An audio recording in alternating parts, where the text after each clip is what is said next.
3, 2, 1. Welcome, guys, to the brand new branding of RUNAMUCK Films, RUNAMUCK MMA. I'm not your host, but I'm here as well. I'm Lincoln, and this is your host, Garrett. Please take it away, sir. Yep, this is Garrett here. This is the first video coming up under our new logo, RUNAMUCK MMA. I'm joined by my fellow MMA enthusiast, Lincoln Schultz, and today we just wanted to go over, some brief things going on in the MMA world right now. Specifically, what's going on with our favorite organization, the UFC. This past Saturday, they had a fight night on their streaming service, ESPN Plus 169, featuring 3 particular bouts that I want to go over.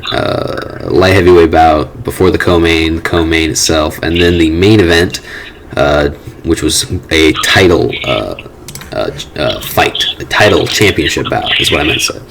And then this next week, exactly, for the vacant flyweight belt. And then I wanted to talk about UFC 248 this coming Saturday, headlining Israel Adesanya and Yoel Romero, co-maining Weili, Zhang, and Joanna Jedrzejczyk. So I heard there was some controversy with the light heavyweight bout. I was unable to partake in the event, but I will have to catch up on it. But there's some controversy with the stoppage, apparently. Yeah, with the stoppage, it was pretty crazy. First and foremost, the whole bout was just insane. The way the two acted, beginning, before the bout even started, during Bruce Buffer announcements with Ion walking all the way across the ring to Magomed Ankalaev from another assassin from Dagestan, basically, and they're all assassins at this point, pretty much. And then the two almost coming to blows then and there. It turned into a bit of a massacre. It was one of those situations where that abrupt aggressiveness on Ion's part really came back to bite him, because as soon as the fight actually starts, it's pretty one-sided.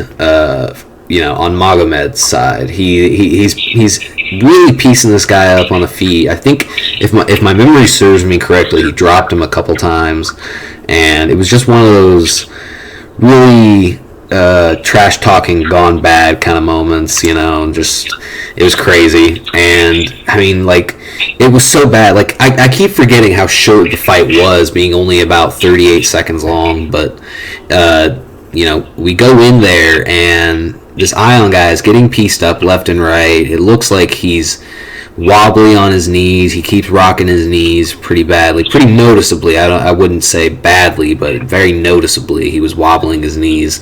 And then the next thing you know, he's getting hit by shots, and then the referee for that bout, I won't say his name, but steps in and calls off the fight immediately, and calls off the fight via TKO on a man who was seemingly wide awake.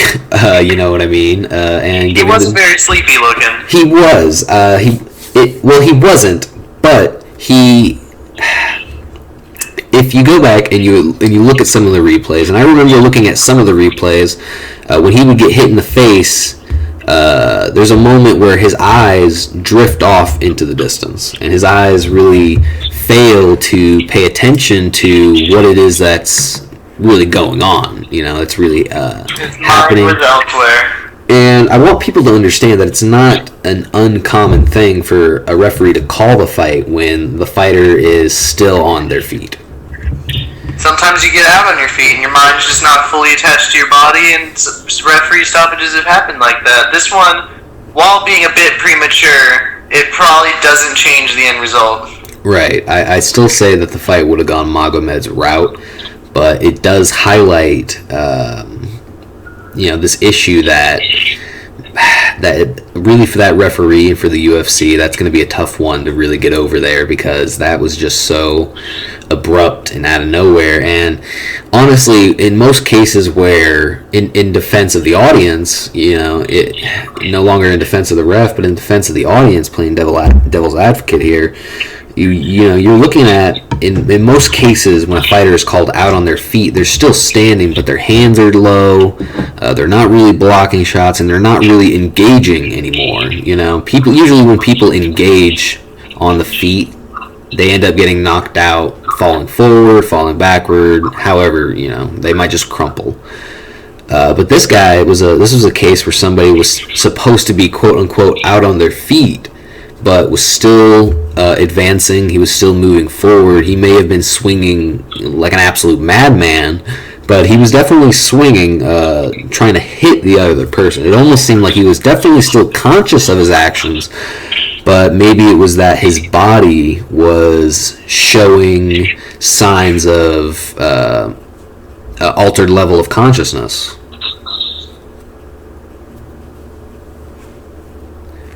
And it's definitely a pickle.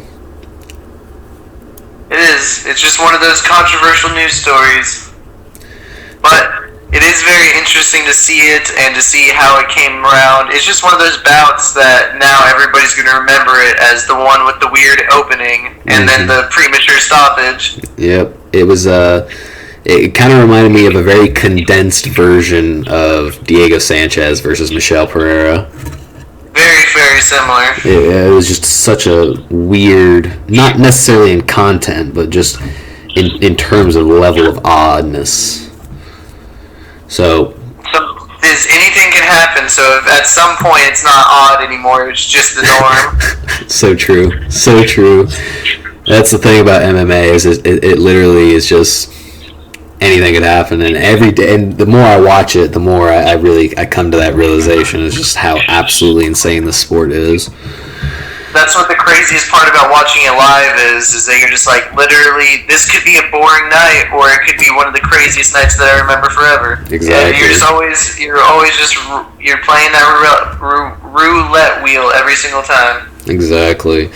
But moving on real quick, just trying to cover these as quickly as I can, was a women's featherweight co-main event between Felicia Spencer and, forgive me again if I butcher this, Zarah Fairn dos Santos, French fighter versus a Canadian fighter. And now I gotta tell you, when I saw Felicia Spencer, she, especially when I actually began the fight itself and watched that fight, it was great, and it was awe-inspiring, because it was almost like looking at a female George St. Pierre, is how crazy it was. Because I'm looking at someone who, she's a black belt in Taekwondo, and she's a black belt in Brazilian Jiu-Jitsu, so she's 8-1. She looked absolutely stellar. But what was so interesting, because not to say that her opponent Dos Santos wasn't spectacular, she was huge. She had the height advantage, she had the reach, she had the length. She was an absolute force to be reckoned with, and on the feet, it seemed like Dos Santos was getting the advantage over Spencer, and it was pretty obvious that was the case up until Spencer whipped out that black belt in Brazilian Jiu-Jitsu training and completely just throttled Dos Santos on the feet. It was crazy. And if you want to talk about like how crazy this beating was, it was almost the exact opposite of the referee stoppage from the previous bout in the light heavyweight division, where the ref called the fight before the fight had really even started, and then in this fight, the ref had called it arguably a little too late, because on as soon as it took to the ground, it was just complete domination for Spencer, and she TKO'd the absolute snot out of Dos Santos. I can't express how absolutely insane this domination was. So I really just wanted to highlight that, because I definitely see some crazy stuff. Whether or not I see a possible future contender, I don't know. It's an iffy subject there, but I just thought it was something to point out, something great to say there. I don't know if you saw the highlights for that at all. I did. I don't think that one is getting enough coverage as it should have. It really should, because that was... everybody's talking about the the one before the co-main and the main event, but nobody's talking about the co-main that did exactly what it promised it would. Exactly, like that was a great fight, and that's what I'm about, honestly. Personally, I'm about some great fights, and I'm about pointing out who I think put up some legitimate fights there. Like technique, I mean, like she was so her jiu-jitsu was just so great, and then when she got to the best possible position so fast. I mean, it was amazing, because at first it was seeming really even on the feet, and then Dos Santos was just beating the hell out of her, and then next thing you know, Spencer takes it to the ground and she just wins. It was almost like immediate, but it wasn't. But anyway, that was that fight. That was great. Hopefully, you guys, anybody out there watching, can look back on that one and enjoy yourselves. But now I want to move on to the main event of that main card. The flyweight title championship bout, and it's what one of my favorite MMA analyzers, Chael Sonnen, would say was a complete mess. A complete and utter mess. So you're familiar with what happened prior to this, right? Yeah. Talking about Cejudo. Yeah, that Cejudo vacated it, and the ridiculous thing is that what's his name missed weight. Oh, Figueiredo. Yeah, Deiveson. Yeah, Figueiredo. Yeah, like, so basically what had happened was, with Henry Cejudo being the champ, one of the things that I would say was douchey on his part was he kind of held up the whole flyweight division because he was focusing a lot of his attention in bantamweight, and eventually I don't even think I think he fought only one time in 2019 in flyweight, but he fought twice in bantam. Yeah, if I'm not mistaken. Yeah. Because, let me see here. Yeah, so Dillashaw, he won the championship from Dillashaw in 2018, if I'm not mistaken. No, wait. Was that pulled up Dillashaw? Sorry. It should be 2019 because it was like one of the first ESPN Pluses that I watched. Yeah, because... Oh, it was because he had beaten Demetrius Johnson. That's what it was. He beat him in the rematch and got the flyweight, and then he immediately won the bantamweight. Yeah, he immediately wins the bantam from Dillashaw, and then goes on to defend the bantam from Moraes. But then he never really did anything with the flyweight belt. It had been by the end of 2019, it had been close to pretty much 2 years. Close. It was close to a year and a half, I think. And he was completely inactive. And you know the way Cejudo is now, where he's just kind of like he's at a position where he feels like he's just doing whatever he wants to do. Damn the rankings. Triple C! Yeah, damn the rankings, damn all that stuff.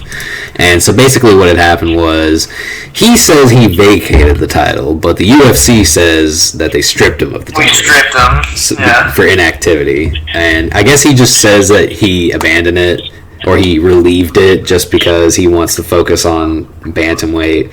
But really, it's just one of those chicken or the egg things, like...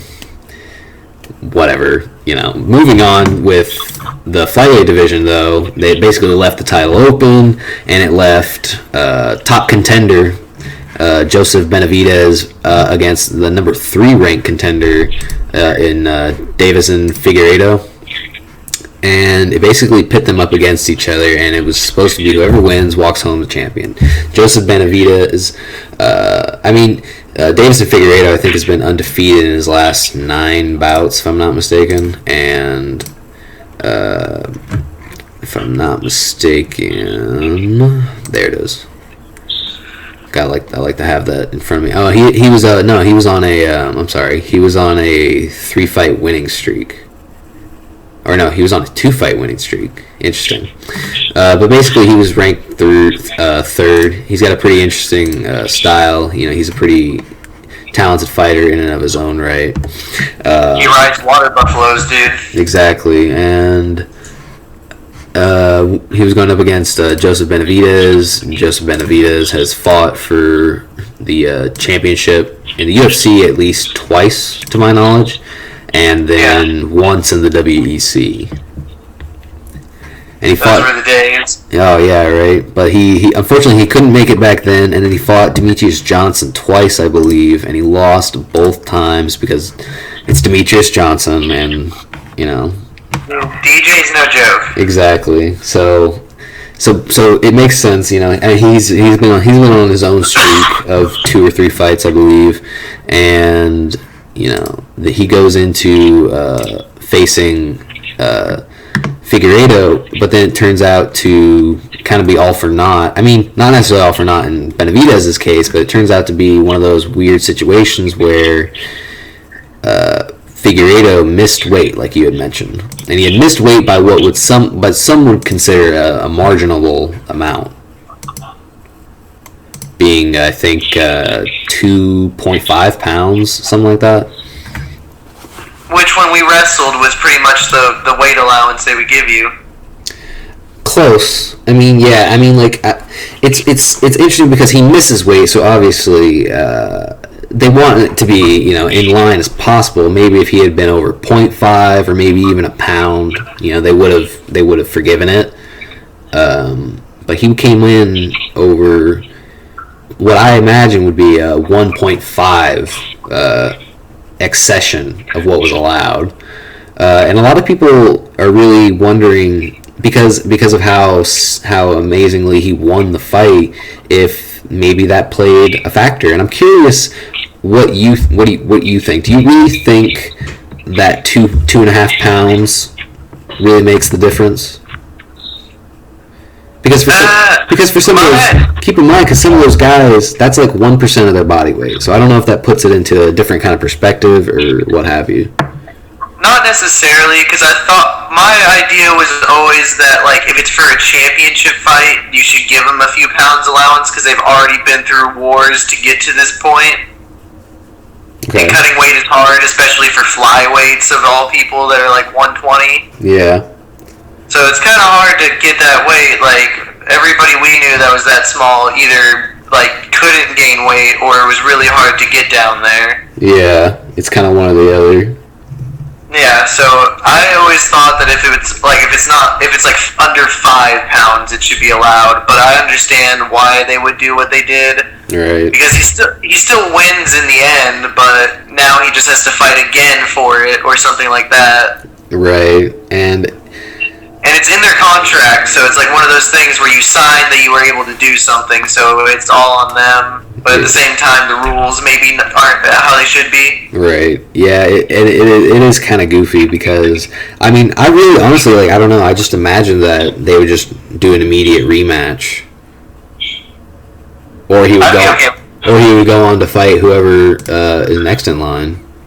Yeah, whoever like the number 2 or 4 guy is, because they have to do something fast with the flyweight division because they've been talking about getting rid of it for like the last 2 years. Yeah, because there's really just nothing going on, and especially now that DJ's gone. Yeah, with DJ gone, Henry Cejudo sticking to bantamweight, and the fact that Joseph Benavidez, who was arguably their only other star, just lost his 4th title bout ever in his professional career. It's kind of, they're kind of struggling now, and it's a far cry away from the divisions like the lightweight and welterweight divisions. But it sucks. But the one thing I really did want to mention, you saw the highlight for that. You saw the knockout for that, I assume, right? Yeah. And the one thing I noticed that I thought was crazy was just the headbutt that had opened up the cut over Benavidez's eye, really similar on his forehead, where it just started gushing blood over his face. How how do you think a fight like that would have ended up going had the initial cut not been open? Because part of me believes that the cut opening is really what led to Benavidez's eventual knockout. Of him just kind of getting flattened. What do you think a blow like that has? I guess is on the impact of the fight. I guess is what I'm really asking. Oh, anything like that has a huge impact, because it wasn't like a really big headbutt kind of thing that opened up the cut, but just the trauma to the head along with the cut is already just you're going downhill from there pretty much, unless you can secure a victory really fast after it's opened. Yeah, because and he really capitalized on it too, because Benavidez literally just wiped his forehead, and then it was like a full heartbeat later, Benavidez just completely flatlines him, and it was picture perfect too.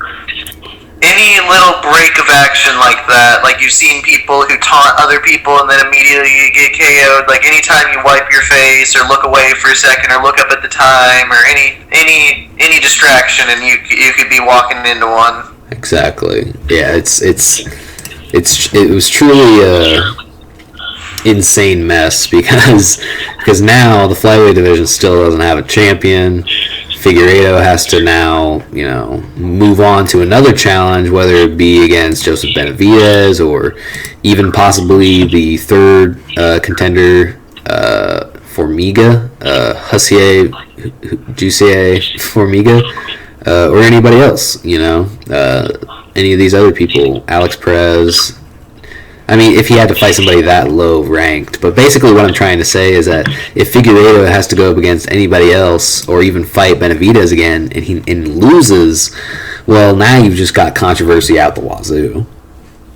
It's going to be... I have no idea what they're going to do. I hope that they do an immediate rematch, because they're pretty much the only two well-known people in the flyweight anymore at this point. Yeah. But, after this, they might just scrap it. Yeah, because the entire event was kind of a shit show. If you put all the news articles and stuff that come out afterwards. Oh yeah. This might be the final nail in the coffin. Yeah, this is gonna suck. Hopefully DJ really does come back, as I've seen some rumors. He went over there, made some money, and now he's like, yeah, well, it's getting pretty stale, so I better just open it up again. Yeah, that would be amazing. Let me actually see here.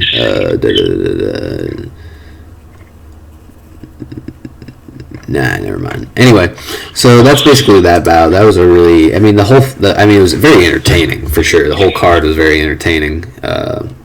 Some of them were entertaining for different reasons, and I would say some of them, like the co-main event, was very entertaining, but entertaining nonetheless. So now I guess is just the proper time to just move over to UFC 248 and really just talk about, what do you think? Just our favorite, most anticipated, the two most anticipated fights on or the main card, or do you want to start with your boy? I guess that would make more sense. Start with your boy, Sean O'Malley, the prelims. Sugar Sean O'Malley. Welcome to the Sugar Show. You know what I'm saying? Exactly. So, dude, you want to give him a brief history of who the man is and what's been happening? So this dude just walks up on the Contender Series, right? Mm-hmm. Just walks up to the Contender Series, gets wrestled for a few minutes, gets back onto his feet, just lays it on this guy. He taps him on the wrist, knocks him out, walks over to Dana White, goes, welcome to the Sugar Show, dude. Then fights 2 fights in the UFC, hurts his leg really bad, and then immediately you saw this this is going to be our guy that we're just going to mess up for the next 3 years. Yep. I haven't seen him fight in forever. Every time he gets scheduled, you saw this hey, well, we found something else from a test from 3 years ago.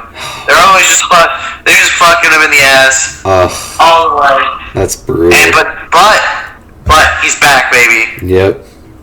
I'm not gonna believe it till I see him walk out. But for right now, I'm just gonna bask in it because he's such an interesting guy. He has a good Like all the interviews that I've seen with him and Ariel Helwani and Joe Rogan, just such an interesting guy. Yeah. And I just hope he does great things because his style is very similar to Israel Adesanya's, where he can just point moments out where he just knows he can hit something.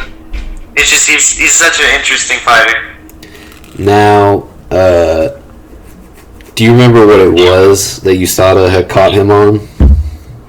I don't know the scientific name or what it was exactly, but it was some form of steroid or just any one of those pictograms or anything like that John Jones would say. Yeah, I was about to say that it seems, as much as we love to watch Sugar Sean fight, it's kind of one of those things where it almost feels like he wasn't popular enough even back then to make it past what a lot of people would say is the same thing that happened to John Jones, but John Jones got away with. Yeah, because he had a lot more people behind him, and it was the exact same argument that they were like the exact same court case almost, but John Jones just had a lot more backing and power and money behind him. Yeah, he was the champ. He's the champ. And so the champ gets what the champ wants. But exactly. But unfortunately, people like Sugar Sean O'Malley and other people like Frank Mir, if I'm not mistaken, had similar things happen to them. Or Nick Diaz. Yeah, or Nick Diaz. So it's very interesting. He definitely got high, so it's not the same. Well, then there you go. But basically, yeah. So that's gonna be exciting. I'm pretty interested in watching that. It's gonna be a good fight. Because I remember watching that guy on the Tuesday Night Contender Series, and really wish I had cable, so I'll only be able to. I mean, I'm probably gonna buy the pay-per-view. So probably only gonna watch it. Yeah, I'll probably only get to watch the main card, but I'm not gonna get to watch the prelims because they're not on ESPN Plus. No, they're not. And they make it hard on us, on the fans. But they are the next day, though.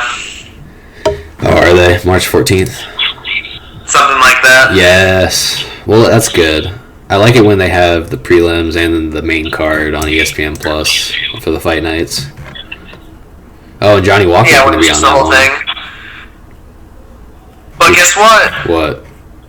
Jedrzejczyk, the Boogie Woman, is coming. She is. That's gonna be a nice one too. For the women's strawweight division, the co-main event of UFC 248, we got Weili Zhang versus Joanna Jedrzejczyk. Polish Power versus I don't even know what her nickname is. It's probably just Weili. Magnum. I don't think she has one. It's Magnum. Oh, Magnum Weili, that's right. So the Magnum versus the Polish Power. Magnum Weili. Yeah, so that's gonna be nice. It's gonna be a good one. I'm pretty excited just because, I watch a lot of workout videos for Weili Zhang, and she's just got so much power. It's crazy. It is crazy.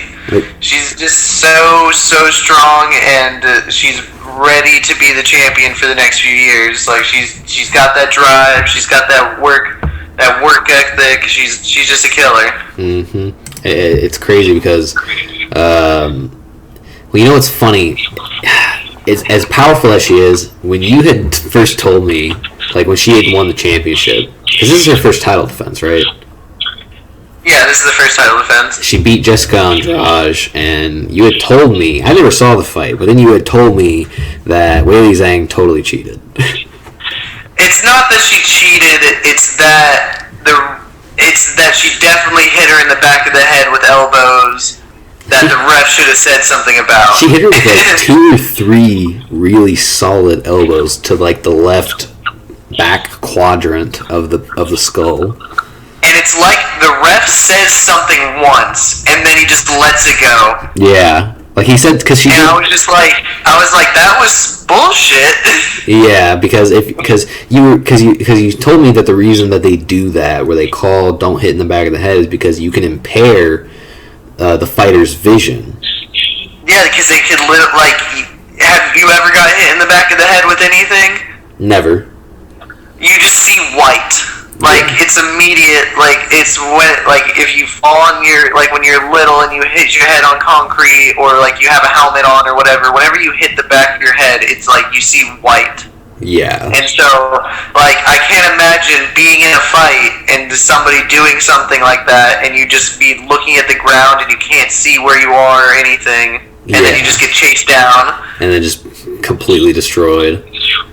Yeah. Yeah, because... but that's how fighting is sometimes. Sometimes the calls don't happen exactly when they should, and it's just the way that the cookie crumbles. Right, because I mean, like, because even when that happened, you still see the power that she possessed. Like, she was so incredibly strong and aggressive, and which is crazy to see the comparison, because that's what everybody would say about Jessica Andrade, because she's just a big, powerful strawweight fighter. Yeah. Like, whenever she picked up Rose or anything, and then to see somebody even stronger and bigger and faster than that, you're just like, holy shit. Yeah, because you're talking about a woman who looks like she just power lifts all the time. Like, all day. She's a unit. And and then on the flip side, you've got Joanna Jedrzejczyk, who is former UFC strawweight champion, I believe. Yes, sir. Yeah, so, I mean, you're looking at an absolute killer there yourself, you know. She ran through just about everybody but Rose. Pretty much. I mean, she does have about 3 losses on her record, but if I check 2 of those are to Rose. Yeah, so... Which were both title fights. So it's one of those things where, like, if most of your losses are in title fights, you're still a really good fighter. Yeah, because, let's see here, it was... Rose she lost to Rose, and then she lost in the title rematch. She lost the strawweight to Rose, because Rose beat her twice. She actually beat Jessica Andrade, which is crazy. Yeah. Jessica Penn, oh my god. And then there was Valentina Shevchenko. Very interesting. I think that's the only other one she lost. And that was for the women's flyweight. So she tried to bum down too. Pretty crazy. Yeah. Yeah. She Tisha Torres beat her, and then moved down to flyweight. Oh no, that was strawweight too. Wow. She's trying to make a strawweight come back. I guess she just fought for the title at flyweight because the flyweight division just needed people. Pretty much. And then she beats Michelle Waterson 2019, and then now she's fighting for the title. Yeah, that was a really good fight too. She shut down everything that Michelle Waterson tried to throw. Any takedowns, any kicks, anything. She just shut it down and threw her own stuff over it. Mm-hmm. Yeah. Oh my god, it's so vicious. Jeez. I mean, you're looking at somebody who definitely has a lot of heart, and definitely has a great amount of technique. She's very aggressive. She's got a pretty crazy gas tank. I mean, this is a fight. This is a fight right here. But I gotta say, if I had to guess anybody was gonna win the fight, it's probably gonna be Zhang. That's what I'm thinking too, but it's going to be a hell of a slobber knocker if you ask me. Yeah. I mean, that's just going to be a great fight, all in all. Like, that's going to be, like, one of those... I mean, it's part of the reason I'm even buying the pay-per-view, you know what I'm saying? Like, it's literally just there, so... Because I always like to buy pay-per-views where there's 2 championship bouts on it. And when I see Joanna Jedrzejczyk, and I've seen some of the crazy stuff that she's been able to do, and I've seen... some of the people she's gone up against and how she's gone up against them. It gets me excited, really, to rally behind her as the underdog and see her go up against somebody who, I mean, for me, I just, didn't pop up on my radar until last year, and just really kind of took the strawweight division by storm, and it's kind of like one of those. It's kind of like a Rocky moment almost, but I want to say it's almost just like it's really could be anything. It's just the Polish Rocky. Yeah, like it's probably the best comparison I can come up with off the top of my head, because it literally looks like she's going up against a super soldier. So, speaking of super soldiers, I'm coming, boy. That was perfect. Oh, that's a perfect transition into the main event of UFC 248. We've got your boy, the Soldier of God, Cuban's Olympic wrestling team's very own Yoel Romero, I'm sorry. I love you! Exactly. He is coming, boy. Bisping, I love you! He goes, Luke Rockhold, just know, I love you, okay? I love you, okay? Going up against the one and only, the last style bender, Israel Adesanya. Undefeated middleweight champion. What a better way to sell it than just saying their nicknames. The Soldier of God versus the last style bender. It's literally probably one of the coolest nickname matchups ever. Like, that could be the name of a book. I know, I was about to say, that's the last issue of a comic book. Yeah. Like, that's the last chapter. It has to be. Like, that's... It's even just on paper, it's such a great matchup, because you're looking at someone who's an Olympic level wrestler, has proven he's got a crazy amount of knockout power. He's proven he's such an explosive fighter, going up against someone who very few kickboxing anybody can beat. What I mean to say is barely anybody can beat him when it comes to kickboxing. You know, he's a two-time division kickboxing champion. He trains, out of New Zealand, where they're perfect kickboxers down there. And then you've got the fact that he's got such impressive takedown defense. This is a fight that is honestly, up to this point, one of the best fights on paper in 2020.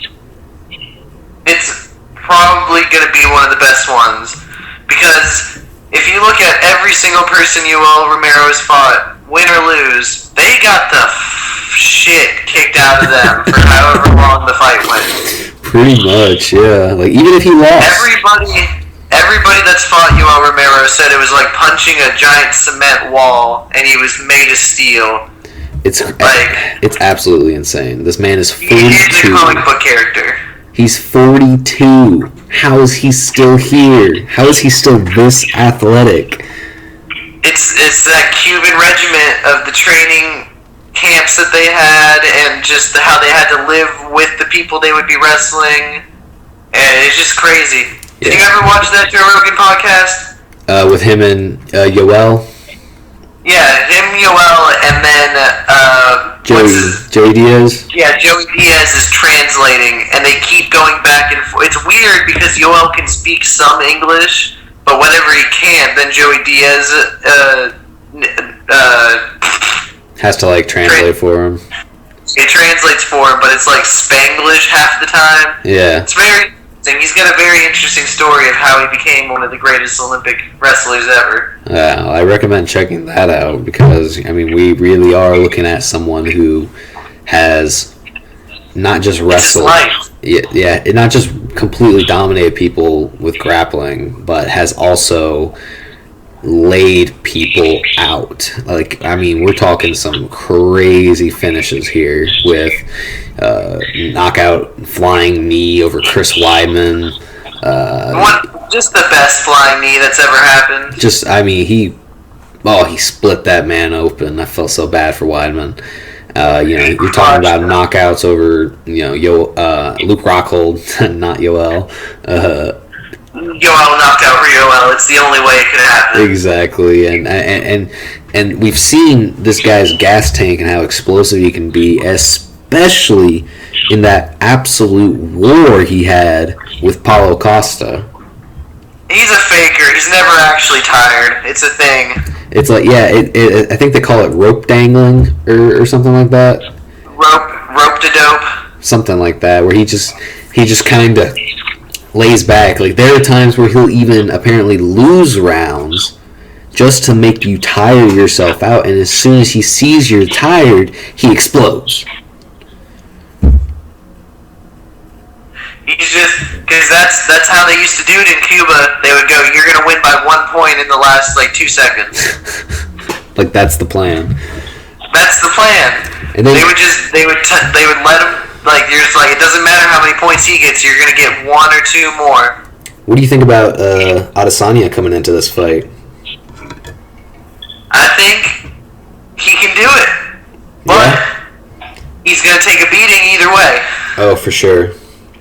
He's going to look way worse than the Kevin Gastelum fight.